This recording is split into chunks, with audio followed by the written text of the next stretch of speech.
Bien-aimé dans le Seigneur, celui qui n'a jamais eu soif ne connaîtra jamais la valeur de l'eau. Si les épreuves viennent en fonction de la foi que Dieu a déjà disposée en chacun et que chacun a une raison qui lui fait pleurer dans la vie, c'est que chacun de nous est esclave de ce qui triomphe de lui, car un prisonnier n'est jamais libre. Si l'orgueil avait une prison, Absalom ne serait pas mort.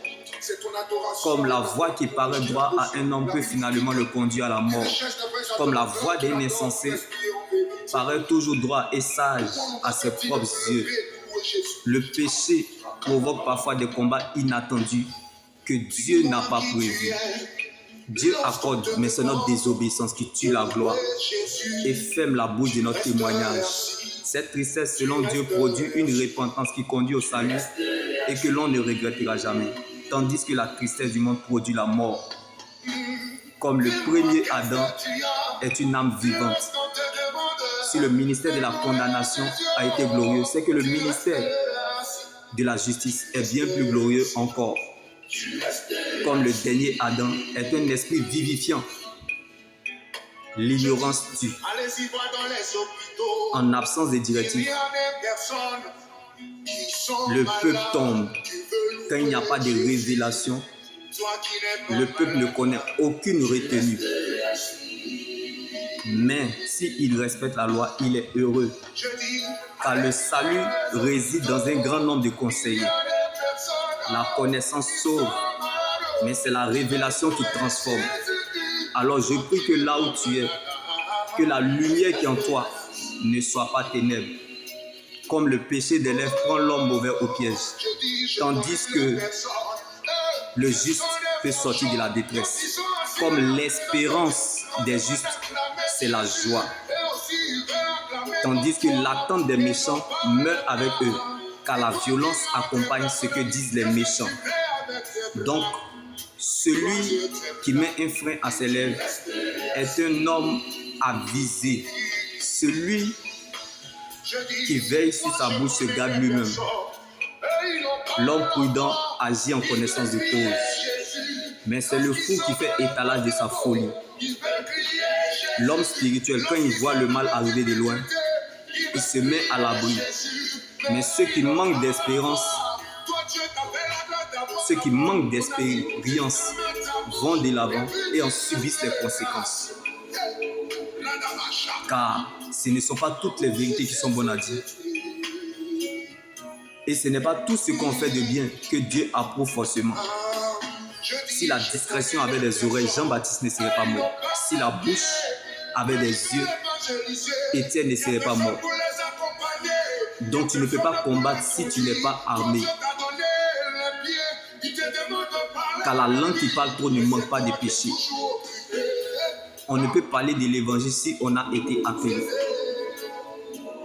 Alors malheur à moi si je ne prêche pas l'évangile. Car prêcher ne veut pas dire adorer Jésus. Car c'est très facile de prêcher. Mais mieux de rester devant la face de Dieu. Comme Jacob resta seul, afin que Dieu se révèle à lui en le solidifiant dans la solitude. Donc il y a des choses que Dieu ne pourra pas te donner ou faire avec toi tant que tu n'apprends pas à rester devant sa face. Comme il s'est lui-même humilié en faisant preuve d'obéissance jusqu'à la mort. Le bon berger a donné sa vie pour ses brebis. N'a-t-il pas démontré son amour par son sacrifice manifesté à la croix, en déversant son sang pour le pardon de nos péchés, le salut de notre âme et le ciel après la mort? Les blessures d'un ami prouvent sa fidélité, tandis que les baisers d'un ennemi sont trompeurs. Si Dieu pouvait te montrer le futur bien-aimé, la gloire qui attire le regard des hommes vers les hommes, comme Dieu a rejeté Saül, la recherche de l'approbation des hommes peut vous détourner de la voie de Dieu. Comme Dieu a nommé Saül, mais il a choisi David, la gloire qui attire le regard des hommes vers Dieu. Quand on peut, on provoque par notre connexion avec Dieu. Car l'avenir d'une église dépend de son intercession. Quand on fait un bon choix, on devient un intercesseur. Donc il y a quelque chose que tu peux donner aux autres, quand bien même que tu n'as rien, la chose de Dieu qui est en toi, certainement elle te donnera accès à ta liberté. Car les fruits que nous recherchons pour notre liberté dépendent de notre relation avec Dieu. Car c'est de notre relation avec Dieu que découle tout le reste. Alors quel que soit le Goliath, bien-aimé, de ta vie, va jusqu'au bout de ta mission. Comme Moïse a porté son rêve jusqu'au bout, malgré l'humiliation n'est pas éternelle, mais prépare la gloire à venir. Comme Moïse, prince qu'il était, est descendu dans l'esclavage afin de devenir un libérateur pour le peuple d'Israël. N'aie pas peur de descendre au poteau du désert comme Jésus au poteau de la croix à Golgotha. Car tu vas monter en Galilée avec lui. La fête changera de camp.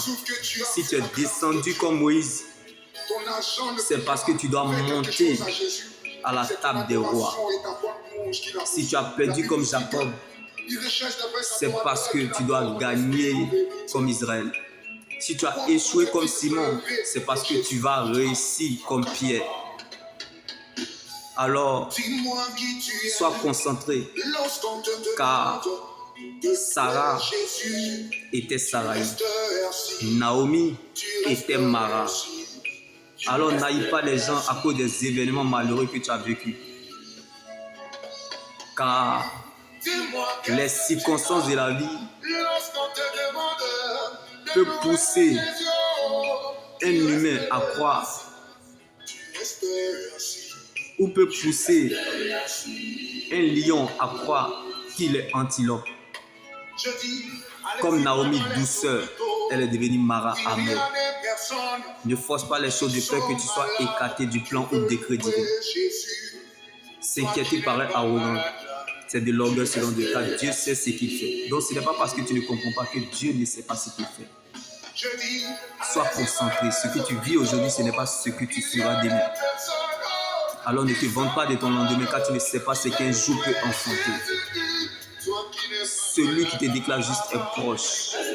Jésus est en ta direction. Dieu vient à ta rencontre. Quelqu'un quelque part, mon Dieu le visite. Alors prends courage. Dieu te fortifie et vient à ton secours. Dieu te dira parce qu'il t'a vu.